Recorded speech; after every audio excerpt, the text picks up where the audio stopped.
shubap shubada wada yippity boom de boom. Chen chen chen chen shubap. We always be like what? Bonsoir à tous, ce soir c'est la grande première de Grease au Théâtre Mogador. Alors j'ai pas de rouflaquette, j'ai pas de perfecto, mais par contre, je connais toutes les chansons. But now there's no way to hide since you push my love aside. You know what I want, you are the one I want. Honey, lama lama, kadinga da dinga dog, shubap shubada wada yippity boom de boom. I'm whole of my head, hopelessly devoted to you. Je savais pas mais Grease ça a été créé en 1972 en Off-Broadway. Bon en gros Off-Broadway c'est quand t'étais pas complètement dans les codes du théâtre musical de Broadway. T'étais Off-Broadway. Aujourd'hui ça a plus un sens en termes de nombre de places. Les théâtres de moins de 500 places sont Off-Broadway et les théâtres de plus de 500 places sont In-Broadway. C'est seulement en 1978 que le spectacle a été adapté en film avec Olivia Newton-John et John Travolta. Est-ce que vous saviez que John Travolta avait joué dans le spectacle musical à Broadway avant de faire le film? Et il n'avait pas le premier rôle en plus. La production qui est présentée à Mogador, c'est une production originale en fait. Elle s'inspire de plusieurs mises en scène qui ont déjà été créées dans le monde. Ça a été complètement réorchestré, les costumes ont été adaptés et même le décor est nouveau. Donc pour une fois, on n'est pas sur une production achetée clé en main comme Mamma Mia ou La Belle et la Bête. Et moi j'ai super hâte de découvrir ce que ça donne.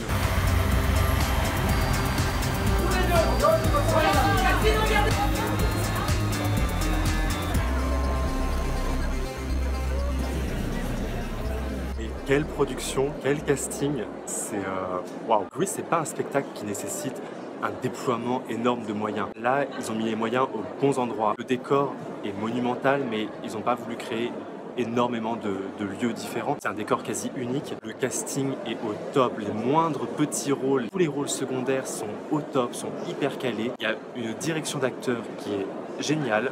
Tout l'humour passe hyper bien, c'est millimétré, ça a du rythme, c'est pointu. Le duo Madame Lynch et Eugène est génial. Il y a une dynamique de dingue. Franchement, pour l'instant, c'est un sans faute. Je vais revenir après sur les noms des acteurs. Chacun a son numéro, chacun a son moment. C'est aussi ça la force du spectacle Grease dans le livret à la base. Chaque personnage a un moment dans le spectacle, une chanson, un numéro. Tout n'est pas centré sur la romance de Danny et Sandy. Le gros point fort de cette production aussi, c'est d'avoir mêlé l'anglais et le français. Et je dois dire que c'est très bien fait. Dans les chansons, notamment, les phrases cultes sont restées en anglais, mais tout le texte est adapté en français, sauf pour les chansons qui ne font pas vraiment avancer l'histoire, qui sont plus des chansons d'apparat, qui ont en tout cas la fonction de chanson dans le spectacle quand il s'agit d'un concert ou des choses comme ça. Et pour encore mieux amener ça, ils ont eu l'idée géniale d'intégrer un peu de vocabulaire anglophone dans les dialogues, ce qui fait que la transition avec les chansons est beaucoup plus souple. Pour l'instant, c'est top et on y retourne.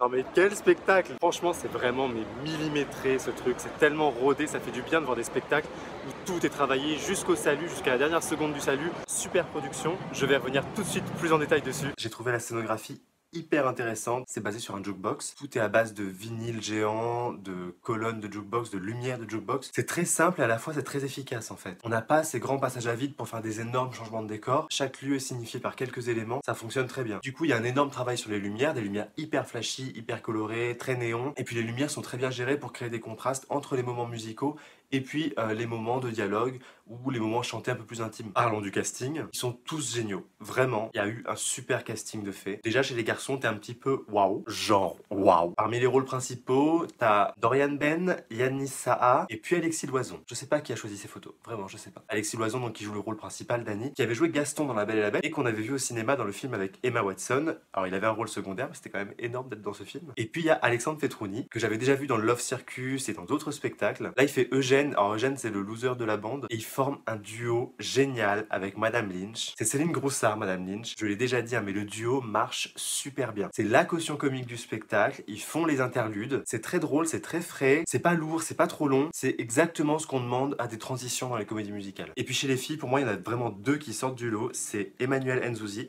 qui fait Rizzo. Elle est top. Je la trouve un peu moins dans la caricature que certaines interprétations de Rizzo que j'avais pu voir sur YouTube dans d'autres productions internationales. Je trouve qu'elle est hyper juste dans son rôle. Look at me, I'm Sandra Dee. Et puis il y a Sarah Maness. Sarah Maness. Non mais Sarah Maness. Sarah Maness, je l'adore. Je l'aime. Dans Sister Act, elle avait fait Sœur Marie-Robert avec cette chanson incroyable, Une vie juste rêvée, où elle s'appartait dans les notes de fou. J'étais t'es sur le cul. J'étais en train de lire sa bio dans le programme. Apparemment, elle commence à avoir quelques rôles outre-Manche, donc c'est top. On attend vraiment son premier rôle en France. Je veux la voir dans un grand rôle. Elle est parfaite. Franchement, comme à chaque fois pour les spectacles à Mogador, je peux que vous le recommander. C'est hyper bien produit, tout est rodé. Après, on s'étonne que je râle sur d'autres spectacles que j'ai pu voir en comédie musicale, mais évidemment, quand on nous propose des spectacles comme ça à Mogador, les autres qui sont 5-6 niveaux en dessous, oui, je m'énerve un peu. Et puis l'énergie sur scène, là, enfin, tout le monde se donne à 200%. Et même niveau technique, souvent c'est ça qui pêche dans certains spectacles de comédie musicale à Paris, c'est niveau technique. Il y a toujours des problèmes de son, les instruments sont trop forts, les voix trop faibles. Là, non, tout est au taquet. J'espère que ce petit vlog musical vous a plu. N'oubliez pas de liker, partager et vous abonner. Bye bye.